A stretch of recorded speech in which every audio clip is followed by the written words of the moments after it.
Skuad Sriwijaya FC kembali berkumpul untuk menjalani pemusatan latihan pasca 2 pekan libur lebaran Idul Fitri 1442 Hijriah dengan mayoritas pemain yang kembali ke kampung halaman.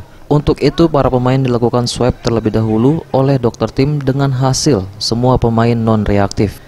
Tes sendiri dilakukan secara internal tim. Selanjutnya terkait vaksin untuk para pemain, dokter tim Ibadur Rahman mengatakan pihak manajemen PT SOM sudah menyiapkan surat untuk nantinya disampaikan kepada Dinkes Sumatera Selatan terkait vaksinasi untuk semua pemain termasuk ofisial Sriwijaya FC. Nah, kalau untuk pemeriksaan ini swab antigen itu kami sudah dapat ya dari mereka ya, karena mereka kan habis dari penerbangan ya.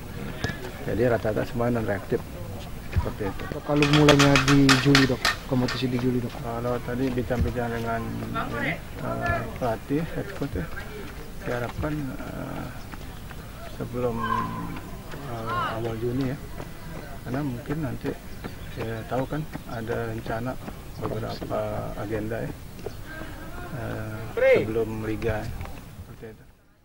Vaksinasi ini sangat penting selain anjuran pemerintah untuk menekan COVID-19, juga merupakan salah satu syarat wajib untuk mengarungi kompetisi yang rencananya bergulir di bulan Juli mendatang.